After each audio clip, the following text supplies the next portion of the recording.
ರಾಜ್ಯಪಾಲರೇನು CM ವಿರುದ್ಧ ತನಿಖೆಗೆ ಪ್ರಾಸಿಕ್ಯೂಷನ್ಗೆ ಆದೇಶ ಕೊಟ್ಟರು. ಅದಾಗ್ತಾ ಇದ್ದಂತೆ ರಿಟ್ ಅರ್ಜಿಯನ್ನು ಸಲ್ಲಿಸ್ತಾರೆ ಸಿಎಂ. ಆ ವಿಚಾರದಲ್ಲಿ ಏನಾಯ್ತು ನಿನ್ನೆ? ಪ್ರಾಸಿಕ್ಯೂಷನ್ ಸಂಕಷ್ಟದಲ್ಲಿದ್ದಂತಹ ಸಿಎಂಗೆ ತಾತ್ಕಾಲಿಕ ರಿಲೀಸ್. ಅಂದ್ರೆ ಆಗಸ್ಟ್ 29ರವರೆಗೆ ಯಾವುದೇ ಆದೇಶ ನೀಡದಂತೆ ಹೈಕೋರ್ಟ್ ತಡೆ ಕೊಟ್ಟಿದೆ.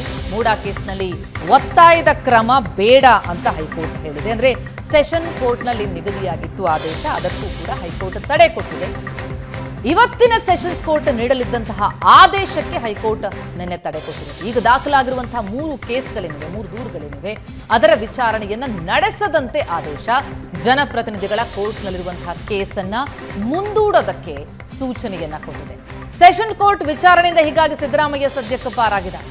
ಹೈಕೋರ್ಟ್ ಆದೇಶದವರೆಗೂ ಕೂಡ ತೀರ್ಪು ನೀಡದಂತೆ ನಿರ್ದೇಶನ ಕೊಟ್ಟಿದೆ. ಆಗಸ್ಟ್ 29ರ ಮಧ್ಯಾಹ್ನ 2:30ಕ್ಕೆ ವಿಚಾರಣೆ ಮುಂದೂಡಿಕೆಯಾಗಿದೆ. ಏನ್ ಹೇಳಿದ್ರು ಸಿಎಂ? ಹಾಗಿದ್ರೆ ಕೇಳೋಣ. ವರ್ಷಗಳಲ್ಲಿ ಯಾವುದೇ ಕಪ್ಪು ಚುಕ್ಕಿ ಇಲ್ಲ. ನನ್ನ ರಾಜಕೀಯ ಜೀವನ ತೆರೆದ ಪುಸ್ತಕ ಇದ್ದಾಗಿದೆ. ಅದು ನಿಮಗೂ ಗೊತ್ತಿದೆ, ಇಡೀ ರಾಜ್ಯದ ಜನತೆಗೂ ಗೊತ್ತಿದೆ. ಜನರ ಆಶೀರ್ವಾದದಿಂದ ಇಲ್ಲಿವರೆಗೆ ರಾಜಕೀಯ ಮಾಡ್ಕೊಂಡು ಬಂದಿದ್ದೀನಿ. ಜನರ ಸೇವೆಯಿಂದ ಮಾಡ್ಕೊಂಡು ಬಂದಿದ್ದೀನಿ. ಈ ರಾಜ್ಯದ ಜನರಿಗೆ ಗೊತ್ತಿದೆ ನಾನು ಯಾವುದೇ ತಪ್ಪು ಮಾಡಿಲ್ಲ ಅಂತೇಳಿ. ಮಾಡಿಲ್ಲ, ಮಾಡೋದು ಇಲ್ಲ, ಇವತ್ತಿನವರಿಗೆ ಮಾಡಲ್ಲ. ರಾಜಭವನವನ್ನ ಉಪಯೋಗಿಸಿಕೊಂಡು ಬಿಜೆಪಿಯವರು, ಜೆಡಿಎಸ್ನವರು, ಕೇಂದ್ರ ಸರ್ಕಾರದವರು ಷಡ್ಯಂತ್ರ ಮಾಡ್ತಾ ಇದ್ದಾರೆ. ನನಗೆ ಮಸಿ ಬಳಿಬೇಕು ಅಂತೇಳಿ ರಾಜಕೀಯ ದುರುದ್ದೇಶದಿಂದ ಇದು ಮಾಡ್ತಾ ಇದ್ದಾರೆ. ಸರ್, ಹಿಂದೆ ರೀಡು ಪ್ರಕರಣ ಇರ್ಬೋದು, ಉಗ್ರಸ್ ಪ್ರಕರಣ 2 ಸಾಲ ನಿಮ್ಮ ಮೇಲೆ ಆರೋಪ ಬಂದಿತ್ತು. ರೀಡು ಪ್ರಕರಣ ಕೆಂಪಣ್ಣಾಗ ಕೊಟ್ರಿ, ವರದಿ ಏನಾಯ್ತು ಗೊತ್ತಾಗಿಲ್ಲ. ನ್ಯೂಸ್ ವಾಚನ ಸರ್ಕಾರ ವಾಪಸ್ ಕೊಟ್ರಿ. ಆರೋಪ ಇಲ್ಲ ಅಂತ ಹೇಳ್ತೀರಿ ಸರ್ ನಾವು? ಹಿಂದೆ ನಿಮ್ಮ ಮೇಲೆ ಯಾವ ಆರೋಪ ಇಲ್ಲ? ಮಧ್ಯದಲ್ಲಿ ಯಾಕೆ ಪ್ರಶ್ನೆ ಕೇಳಿದೆ? ಹಿಂದೆ ರೀಡು ಅಲ್ಲಪ್ಪ, ನಾನು ಮಧ್ಯದಲ್ಲಿ ಯಾಕೆ ಪ್ರಶ್ನೆ ಯಾವಾಗಲೂ ಮಧ್ಯದಲ್ಲೇ ಪ್ರಶ್ನೆ ಕೇಳೋದು? ನಾನು ಹೇಳಿ ಮುಗಿಸೋವರೆಗೂ ಇರಬೇಕು, ಆಮೇಲೆ ಕೇಳಬೇಕು. ಘಟನೆ ಆದ್ಮೇಲೆ ಮಾನಸಿಕವಾಗಿ ಮತ್ತೆ ನೈತಿಕವಾಗಿ ಕುಗ್ಗಿದ್ರಿ ಸರ್. ಸ್ವಲ್ಪ ನೀವು ಡಲ್ ಕಾಣ್ತಾ ಇದ್ರಿ. ನೀನು ಬಹಳ ಡೆಲ್ ಕಾಣಿಸ್ತಾ ಇರೋ.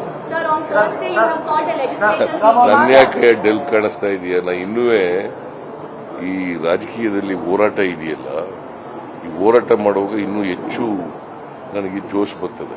ಯಾಕಂದ್ರೆ ಅವ್ರಿಗೆ ಭಯ. ಯಾಕೆ ನಾನು ಬಡವ್ರ ಪರವಾಗಿದ್ದೀನಲ್ಲ, ಅನೇಕ ಗ್ಯಾರಂಟಿಗಳು, ಎಲ್ಲ ಗ್ಯಾರಂಟಿಗಳನ್ನು ಜಾರಿ ಮಾಡಿದ್ವಲ್ಲ. ಅವ್ರೇನ್ ತಿಳ್ಕೊಂಡಿದ್ದಾರೆ ಅಂದ್ರೆ ಸಿದ್ದರಾಮಯ್ಯನವ್ರನ್ನ ರಾಜಕೀಯವಾಗಿ ಮುಗಿಸಿದ್ರೆ 40 ಎಸ್ ಪ್ರಶಾಂತ್, ಪ್ರಾಸಿಕ್ಯೂಷನ್ ಸಂಕಷ್ಟದಲ್ಲಿದ್ರು ಸಿದ್ದರಾಮಯ್ಯ. ಒಂದು ರೀತಿ ತಾತ್ಕಾಲಿಕವಾದಂತಹ ರಿಲೀಫ್. ನಿನ್ನೆ ಇಡೀ ದಿನ ಮಧ್ಯಾಹ್ನದ ನಂತರ ಆದಂತಹ ಬೆಳವಣಿಗೆ ಇದೆಯಲ್ಲ, ಭಾರಿ ಸಂಚಲನ ಮೂಡಿಸ್ತು ಅಂತ. ಪ್ರತಿಮಾ, ಇಡೀ ಒಂದು ಸುದೀರ್ಘ ಅವಧಿಯವರೆಗೆ ಮುಖ್ಯಮಂತ್ರಿ ಆಗಿರ್ತಕ್ಕಂಥವ್ರಿಗೆ 5-6 ದಿನಗಳ ಕಾಲ ಮುಂದೂಡಿದರೆ ಅದೊಂದು ರಿಲೀಫ್ ಸಿಗುತ್ತೆ ಅಂತ ನನಗೆ ಅನ್ಸಲ್ಲ. ಅದು that is not A relief.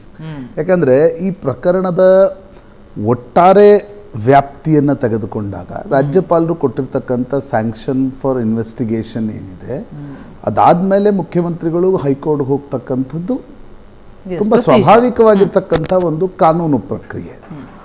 ಒಂದು ಹೈಕೋರ್ಟ್ ನಿನ್ನೆ ಜನಪ್ರತಿನಿಧಿಗಳ ನ್ಯಾಯಾಲಯಕ್ಕೆ ಏನು ಹೇಳಿದೆ ಅಂದರೆ, ತರಾತುರಿಯಲ್ಲಿ ನೀವು ತೀರ್ಪನ್ನು ಕೊಡಬೇಡಿ. ಕೊಟ್ಟರೆ ಏನಾಗುತ್ತೆ, ಸುದೀರ್ಘ ಅವಧಿಯವರೆಗಿನ ಒಂದು ಮುಖ್ಯಮಂತ್ರಿ ರಾಜಕೀಯ ಅನುಭವ ಮತ್ತು ರಾಜಕೀಯ ಹೋರಾಟ ಏನಿರುತ್ತೆ, ಅದಕ್ಕೆ ಒಂದೇ ಸಲ ಏನಾದರೂ ಒಂದು ಆಘಾತ ಅಥವಾ ಕಪ್ಪು ಚುಕ್ಕೆಯ ಥರ ಬರುತ್ತೆ. ಆ ಕಾರಣದಿಂದ ಹೈಕೋರ್ಟ್ ಈ ಒಂದು ಸ್ಯಾಂಕ್ಷನ್ ಆಫ್ ಇನ್ವೆಸ್ಟಿಗೇಷನ್ ಅರ್ಜಿ, ರಿಟ್ ಪಿಟಿಷನ್ ಏನು ಮುಖ್ಯಮಂತ್ರಿಗಳು ಸಲ್ಲಿಸಿದ್ದಾರೆ, ಇದನ್ನು ನಾವು ಇದರಲ್ಲಿ ಒಂದು ಆದೇಶ ಕೊಡುವವರೆಗೂ ಕೂಡ ನೀವು ಅದನ್ನು ಪರಿಗಣಿಸಬೇಡಿ. ಇವತ್ತೇನು ಆದೇಶ ಕೊಡಬೇಕಿತ್ತು ಜನಪ್ರತಿನಿಧಿಗಳ ನ್ಯಾಯಾಲಯ ಮಾಡಬೇಡಿ. ಯಾಕಂದರೆ ಒಂದು ಸಲ ಜನಪ್ರತಿನಿಧಿಗಳ ನ್ಯಾಯಾಲಯ ಇಲ್ಲ, ನೀವು ಹೋಗಿ FIR ದಾಖಲಿಸಬಹುದು ಅಂತಕ್ಕಂಥದ್ದನ್ನು ಹೇಳಿಬಿಟ್ಟಿದ್ರೆ, ಇಡೀ ಒಂದು ರಾಜ್ಯಪಾಲರ ಸ್ಯಾಂಕ್ಷನ್ ಆಫ್ ಇನ್ವೆಸ್ಟಿಗೇಷನ್ದಲ್ಲಿ ಮುಖ್ಯಮಂತ್ರಿಗಳೇನು ಹೈಕೋರ್ಟ್ನಲ್ಲಿ ಅರ್ಜಿ ಸಲ್ಲಿಸಿದ್ದಾರೆ ಅದೊಂದು ರೀತಿ ಇನ್ಫ್ರಕ್ಚುಯಸ್ ಆಗಿ ಹೋಗ್ಬಿಡ್ತಿತ್ತು. ರೈಟ್. ಆ ಸ್ಯಾಂಕ್ಷನ್ ಆಫ್, ಈಗ ಕೆಳಗಿನ ನ್ಯಾಯಾಲಯ ಏನು ಕೇಳ್ತಾ ಇತ್ತು, ನಿಮ್ಮ ಬಳಿ ಸ್ಯಾಂಕ್ಷನ್ ಇದೆಯಾ, ಸ್ಯಾಂಕ್ಷನ್ ಬಂದಿದೆ, ಹೋಗಿ ನೀವು ಲೋಕಾಯುಕ್ತದಲ್ಲೋ ಎಲ್ಲೋ FIR ದಾಖಲಿಸಿ ಅಂತಕ್ಕಂಥದ್ದನ್ನು ಹೇಳಿದರೆ, ದಿಸ್ ಕೇಸ್ ಇಸ್ ಮೇಂಟೈನೇಬಲ್, ನೀವು ದಾಖಲಿಸಿ ಅಂತಕ್ಕಂಥದ್ದನ್ನು ಹೇಳಿದರೆ ಇಡೀ ಮುಖ್ಯಮಂತ್ರಿಗಳ ಪ್ರಕರಣ ಒಂದು ಹೆಜ್ಜೆ ಮುಂದೆ ಹೋಗ್ಬಿಡ್ತಿತ್ತು. ಆ ಕಾರಣದಿಂದ ಹೈಕೋರ್ಟ್ ಹೇಳಿದೆ, ನಾವು ವಿಷಯವನ್ನು ಪರಿಗಣಿಸ್ತೀವಿ. ಬಹುಶಃ matter of the fake case ಮೇಲೂ ಕೂಡ ಹೈಕೋರ್ಟ್ 29ಕ್ಕೆ ವಿಚಾರಣೆ ನಡೆಸುತ್ತೆ ಅಂತಕ್ಕಂಥದ್ದನ್ನು ವಕೀಲರು ಹೇಳ್ತಾ ಇದ್ದಾರೆ. ಅಂದರೆ ಪ್ರೈಮಾ ಫೆಸಾಯ್ ಈ ಪ್ರಕರಣದಲ್ಲಿ ಏನಾದರೂ ತಥ್ಯ ಉಂಟಾ ಇಲ್ವಾ ಅಂತಕ್ಕಂಥದ್ದು. ಹೀಗಾಗಿ 29ರವರೆಗೆ ಮುಖ್ಯಮಂತ್ರಿಗಳಿಗೊಂದು ಕಾಲಾವಕಾಶ ಸಿಕ್ಕಿದೆ. ಆದರೆ ನೋಡಿ, ಈ ಪ್ರಕರಣದಲ್ಲಿ ಇದು ಸುಪ್ರೀಂ ಕೋರ್ಟ್ಗೆ ಹೋಗ್ತಕ್ಕಂಥ ಒಂದು ಪ್ರಕರಣ. ನಿಜ. ರಾಜ್ಯಪಾಲರು ಸೆಕ್ಷನ್ 17A ಕೊಟ್ಟಿರ್ತಕ್ಕಂಥ ಒಂದು ಸ್ಯಾಂಕ್ಷನ್ ಏನಿದೆ, ಇದು ಸರಿಯಾದ ಕ್ರಮ ಹೌದೋ ಅಲ್ವೋ ಅಂತಕ್ಕಂಥದ್ದು ಕಾನ್ಸ್ಟಿಟ್ಯೂಷನಲ್ ಬೆಂಚ್ವರೆಗೆ ಹೋಗ್ತಕ್ಕಂಥ ಪ್ರಕರಣ.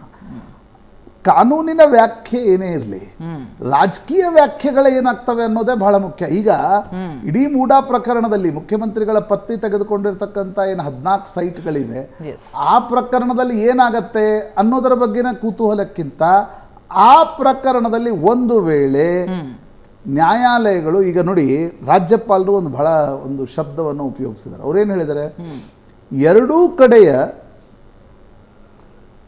ದಾಖಲೆಗಳನ್ನು ನಾನು ಗಮನಿಸಿದ್ದೀನಿ. ಎರಡೂ ದಾಖಲೆಗಳನ್ನು ಬೇರೆ ಬೇರೆ ರೀತಿಯಲ್ಲಿ ಇನ್ಫರೆನ್ಸ್ ಎಳಿಬಹುದು.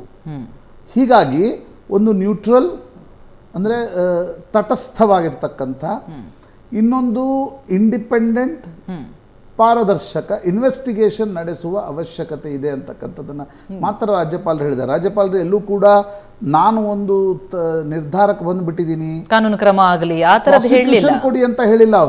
ಅವ್ರೇನು ಹೇಳಿದ್ದಾರೆ, ಈ ಎರಡೂ ಕಡೆಯ ದಾಖಲೆಗಳನ್ನು ಗಮನಿಸಿದಾಗ ನನಗೊಂದು ಸ್ಯಾಟಿಸ್ಫೈ ಏನಾಗಿದೆ ಅಂತಂದರೆ, ನನಗೊಂದು ಸ್ಯಾಟಿಸ್ಫೈ ಆಗಿರ್ತಕ್ಕಂಥದ್ದು ಈ ಪ್ರಕರಣದ ಬಗ್ಗೆ ಒಂದು ಇಂಡಿಪೆಂಡೆಂಟ್ ಇನ್ವೆಸ್ಟಿಗೇಷನನ್ನು ನಡೆಸಬೇಕು ಅಂತಕ್ಕಂಥದ್ದು. ಹೀಗಾಗಿ ಈ ಇಂಡಿಪೆಂಡೆಂಟ್ ಅಂದರೆ ಯಾವುದು ಅಂತಕ್ಕಂಥ ಪ್ರಶ್ನೆ ಬರುತ್ತೆ 29ಕ್ಕೆ. ಒಂದು ವೇಳೆ ಇಂಡಿಪೆಂಡೆಂಟ್ ಇನ್ವೆಸ್ಟಿಗೇಷನ್ ನಡೆಸಬೇಕು ಅಂತಂದರೆ ರಾಜ್ಯ ಸರ್ಕಾರದ ಅಧೀನದಲ್ಲಿರ್ತಕ್ಕಂಥ ಪೊಲೀಸರಿಂದ ನಡೆಸಬಾರ್ದು. ಸರಿ, ಹಾಗಾದರೆ CBI ಇಂದ ನಡೆಸಬೇಕಾ? CBI is independent investigation agency, ಹೌದಾ ಅಲ್ವಾ ಅಂತಕ್ಕಂಥದ್ದು ಕೂಡ ಚರ್ಚೆ ಆಗಬೇಕು. ಯಾಕಂದರೆ CBI ಇವತ್ತಿನ ದಿನಗಳಲ್ಲಿ ಕೇಂದ್ರ ಸರ್ಕಾರದ ಕೈಗೊಂಬೆಯಾಗಿ ಕೆಲಸ ಮಾಡ್ತಾ ಇದೆ, ಮೇಲ್ನೋಟಕ್ಕೆ ಕಾಣ್ತಾ ಇದೆ. ಅದರಲ್ಲೂ ಕಾಂಗ್ರೆಸ್ ಅಂತೂ ಅದನ್ನು ಬಹಳ ಪ್ರಬಲವಾಗಿ ಪ್ರತಿಪಾದಿಸುತ್ತೆ. ಕಾಂಗ್ರೆಸ್ ಮಾಡುತ್ತೆ, ನಮಗೂ ಮೇಲ್ನೋಟಕ್ಕೆ ಕಾಣ್ತಾ ಇದೆ CBI ED ಏನೇನು ಮಾಡ್ತಾ ಇದೆ ಅಂತಕ್ಕಂಥದ್ದು. ಆ ಕಾರಣದಿಂದ ಇದೊಂದು ಇಂಟ್ರೆಸ್ಟಿಂಗ್ ಆಗಿದೆ. ಆದರೆ ನನಗನ್ಸುತ್ತೆ ಪ್ರತಿಮಾ, ನೋಡಿ, ಈ ರೀತಿಯಾಗಿರ್ತಕ್ಕಂಥ ಆರೋಪಗಳು ಬಂದಾಗ ಭಾಳ ಹಳೆಯ ಮಾತಿದೆ, Caesar's wife should be above suspicion ಅಂತ. ಆ ರಾಜನ ಹೆಂಡತಿ ಸಂದೇಹಕ್ಕಿಂತ ಮೇಲಿರಬೇಕು ಅಂತ, ಸಂದೇಹಗಳಿರಬಾರ್ದು ಅಂತ. ಇಲ್ಲಿ ರಾಜನ ಪತ್ನಿಯ ಜೊತೆಗೆ ರಾಜನ ಮೇಲೆ ಆರೋಪಗಳನ್ನು ಮಾಡಲಾಗ್ತಾ ಇದೆ. ರಾಜ್ಯಪಾಲರೇ ಸ್ವತಃ ಸ್ಯಾಂಕ್ಷನ್ ಆಫ್ ಇನ್ವೆಸ್ಟಿಗೇಷನ್ ಕೊಟ್ಟಿದ್ದಾರೆ. ಆ ಕಾರಣದಿಂದ one investigation should take place. ಈಗ ಜುಲೈ 14ಕ್ಕೆ ಸಿದ್ದರಾಮಯ್ಯನವರ ಸರ್ಕಾರ ಜಸ್ಟಿಸ್ ದೇಸಾಯಿ ಅವರ ಒಂದು ಆಯೋಗವನ್ನು ರಚನೆ ಮಾಡಿದೆ. ಆದರೆ ಅದರ ಟರ್ಮ್ಸ್ ಆಫ್ ರೆಫರೆನ್ಸ್ನಲ್ಲಿ ಸಿದ್ದರಾಮಯ್ಯನವರ ಹೆಂಡತಿಗೆ ಸಿಕ್ಕಿರ್ತಕ್ಕಂಥ ಒಂದು ಸೈಟ್ಗಳ ಪ್ರಶ್ನೆ ಬಂದಿಲ್ಲ. ಈಗ ನೀವು ಹೈಕೋರ್ಟ್ ಇರಲಿ, ಸುಪ್ರೀಂ ಕೋರ್ಟ್ವರೆಗೆ ಈಗ ಸಿದ್ದರಾಮಯ್ಯನವರು ಹೋಗ್ಲಿಕ್ಕೆ ಕಾನೂನಿನ ಅವಕಾಶಗಳಿವೆ. ಆದರೆ ಜನಸಾಮಾನ್ಯ ಕೇಳ್ತಕ್ಕಂಥ ಪ್ರಶ್ನೆ ಏನು, ಒನ್ ಇನ್ವೆಸ್ಟಿಗೇಷನ್ ಇದರ ಬಗ್ಗೆ ಅಥವಾ ಒಂದು ರಿಪೋರ್ಟನ್ನು ನೀವು ಸ್ಟ್ಯಾಂಡ್ ಅಲೋನ್ ಕೇಸ್ ಮೇಲೆ ತೆಗೆದುಕೊಳ್ಬೇಕು ಅಂತಕ್ಕಂಥದ್ದು ಒಂದು ಭಾಗ ಬರುತ್ತೆ. ಯಾಕಂದರೆ ಯಾವುದೇ ತನಿಖೆ ಇಲ್ಲದೆ, ಈಗ ರಾಜ್ಯಪಾಲರು ನೀವು ಇಂಡಿಪೆಂಡೆಂಟ್ ಇನ್ವೆಸ್ಟಿಗೇಷನ್ ನಡೆಸಿ ಅಂತಕ್ಕಂಥದ್ದನ್ನು ಹೇಳಿದಾಗ ನೀವು ಎಲ್ಲಿ ಇನ್ವೆಸ್ಟಿಗೇಷನ್ ನಡೆಸ್ತಿದ್ದೀರಿ? ಜಸ್ಟಿಸ್ ದೇಸಾಯಿ ಅವರ ಟರ್ಮ್ಸ್ ಆಫ್ ರೆಫರೆನ್ಸ್ ನೋಡಿದರೆ ಅದು 1985ರಿಂದ ಹಂಚಿರ್ತಕ್ಕಂಥ ಸೈಟ್ಗಳ ಬಗ್ಗೆ ಇನ್ವೆಸ್ಟಿಗೇಷನ್ ನಡೆಸುತ್ತೆ. ಮುಖ್ಯಮಂತ್ರಿಗಳ ಪ್ರಕರಣದ ಬಗ್ಗೆ ಅದು ಇನ್ವೆಸ್ಟಿಗೇಷನ್ ಪವರೇ ಇಲ್ಲ ಆಯೋಗಕ್ಕೆ. ಅದು ಕೇವಲ ವರದಿಯನ್ನು ಮಾತ್ರ ನೀಡುತ್ತೆ. ವರದಿಯನ್ನು ಮುಖ್ಯಮಂತ್ರಿಗಳು ತಿರಸ್ಕರಿಸ್ಬೋದು, ಮುಖ್ಯಮಂತ್ರಿಗಳು ಒಪ್ಪಿಕೊಳ್ಬೋದು, ಸರ್ಕಾರ ಒಪ್ಕೊಳ್ಬೋದು ಅಥವಾ ತಿರಸ್ಕರಿಸ್ಬೋದು. ಯಾರ ಮೇಲೆ ಆರೋಪ ಕೇಳಿ ಬರ್ತಾ ಇದೆಯೋ ಅವರೇ ಅದನ್ನ ಪುರಸ್ಕರಿಸ್ತಾರೋ ತಿರಸ್ಕರಿಸ್ತಾರೋ ಅಂತ ಅಂದಾಗ್ಬಿಟ್ರೆ ಅದರ ನಿಷ್ಪಕ್ಷಪಾತ ಎಲ್ಲ ಆಗುತ್ತೆ ಅನ್ನೋ ಪ್ರಶ್ನೆ ಬಂದಿದೆ. ಇಲ್ಲಿ ಬೇಸಿಕ್ ಪ್ರಶ್ನೆ ಬರ್ತಕ್ಕಂಥದ್ದೇನು ನೋಡಿ, ಈಗ ರಾಜ್ಯಪಾಲರು 17A ಕೊಟ್ಟಿದ್ದು ಸರಿಯಾ ತಪ್ಪ? 17 ಏನು ಹೇಳುತ್ತೆ, ಯಾವುದೇ ಸಂದರ್ಭದಲ್ಲಿ ಕಾಂಪಿಟೆಂಟ್ ಅಥಾರಿಟಿ ಕಡೆಯಿಂದ ಸ್ಯಾಂಕ್ಷನ್ ತೆಗೆದುಕೊಂಡೇ ನೀವು ಪ್ರೊಸೀಡ್ ಆಗಬೇಕು ಅಂತಕ್ಕಂಥದ್ದು. ಅಂದರೆ ಮುಖ್ಯಮಂತ್ರಿಗಳಿರಲಿ, ಬೇರೆ ಅವರು ಕಾಂಪಿಟೆಂಟ್, ಈಗ ಶಾಸಕರಿಗೆ ಸ್ಪೀಕರ್ ಕಾಂಪಿಟೆಂಟ್ ಅಥಾರಿಟಿ. ಹೀಗಾಗಿ ಈ ಬಾರಿ ರಾಜ್ಯಪಾಲರು ಕೊಟ್ಟಿರ್ತಕ್ಕಂಥ ಸ್ಯಾಂಕ್ಷನ್ನಲ್ಲಿ ಅವರು ನೀವು ಪ್ರಾಸಿಕ್ಯೂಷನ್ಗೆ ಹೋಗಿ ಅಂತಕ್ಕಂಥದ್ದನ್ನು ಹೇಳಿಲ್ಲ, ವಿಚಾರಣೆ ಆಗಲಿ ಅಂತಕ್ಕಂಥದ್ದನ್ನು ಹೇಳಿದ್ದಾರೆ. ಈಗ ವಿಚಾರಣೆ ಆಗಲಿ ಅನ್ನೋದನ್ನು ನೀವು ಯಾವುದೇ ಒಂದು ಹಂತದ ವಿಚಾರಣೆಯನ್ನು ನಡೆಸದೆ ಮುಖ್ಯಮಂತ್ರಿಗಳಿಗೆ ರಿಲೀಫ್ ಕೊಡಬಹುದಾ ಅಂತಕ್ಕಂಥ ಪ್ರಶ್ನೆ ಕಾನೂನಿನ ದೃಷ್ಟಿಯಿಂದ ಬರುತ್ತೆ. ಹಾಗಿದ್ದಲ್ಲಿ ಆ ವಿಚಾರಣೆ ನಡೆಸುವ ಏಜೆನ್ಸಿ ಯಾವುದು ಅಂತಕ್ಕಂಥ ಪ್ರಶ್ನೆಯೂ ಕೂಡ ಬರಬಹುದು.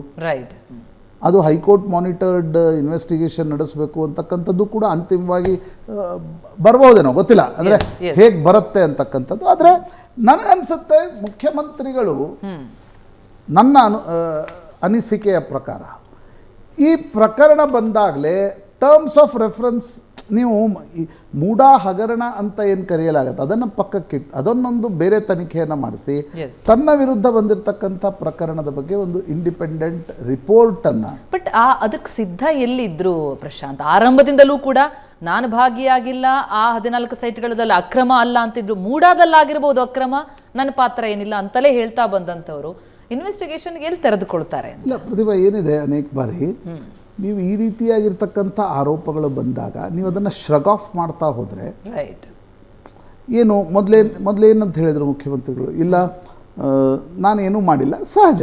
Yes. ಮುಖ್ಯಮಂತ್ರಿಗಳಿಗೆ ಪ್ರತಿಯೊಬ್ಬ ವ್ಯಕ್ತಿಗೂ ತನ್ನನ್ನು ತಾನು ಸಮರ್ಥಿಸ್ಕೊಳ್ತಕ್ಕಂಥ ಅಧಿಕಾರ ಇದೆ. ರೈಟ್. ಆದರೆ ಸದನದ ಹಿಂದಿನ ದಿನ ನೀವು ಜಸ್ಟಿಸ್ ದೇಸಾಯಿ ಒಂದು ಕಮಿಷನನ್ನು ರಚಿಸಿ ಸದನದಲ್ಲಿ ಏನು ಹೇಳಿದ್ರು, ಇಲ್ಲ ಇದರ ಚರ್ಚೆ ಮಾಡೋ ಹಾಗಿಲ್ಲ, ಯಾಕಂದರೆ ನಾವು ನ್ಯಾಯಾಂಗ ತನಿಖೆಗೆ ಕೊಟ್ಬಿಟ್ಟಿದ್ದೀವಿ ಅಂತಕ್ಕಂಥದ್ದನ್ನು. ಚರ್ಚೆ ಆಗಲಿಲ್ಲ.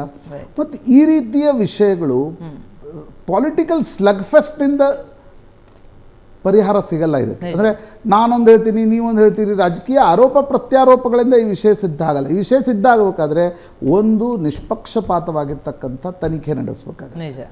ಆ ತನಿಖೆಯನ್ನು ನಡೆಸದೆ ನೀವು ಈ ಪ್ರಕರಣದ ನಿಷ್ಕರ್ಷೆಗೆ ಬರಲಿಕ್ಕೆ ಸಾಧ್ಯ ಇಲ್ಲ. ಇದು ಭ್ರಷ್ಟಾಚಾರನೋ ಸ್ವಜನ ಪಕ್ಷಪಾತನೋ ಯಾವುದಿದು ಅಂತಕ್ಕಂಥದ್ದನ್ನು ಕೂಡ ನಿರ್ಧರಿಸಬೇಕಾಗುತ್ತಲ್ಲ. ಆ ನಿರ್ಧರಿಸುವ ಏಜೆನ್ಸಿ ಯಾವುದು?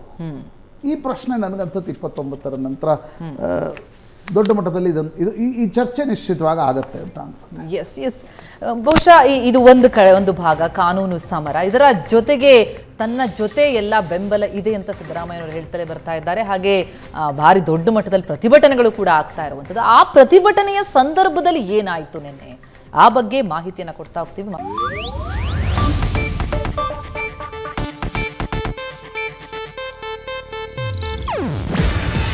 ಇದು ಏಷ್ಯಾನೆಟ್ ನ್ಯೂಸ್ ನೆಟ್ವರ್ಕ್ ಪ್ರಸ್ತುತಿ. ನೀವು ನೋಡ್ತಿದ್ದೀರಾ ಏಷ್ಯಾನೆಟ್ ಸುವರ್ಣ ನ್ಯೂಸ್.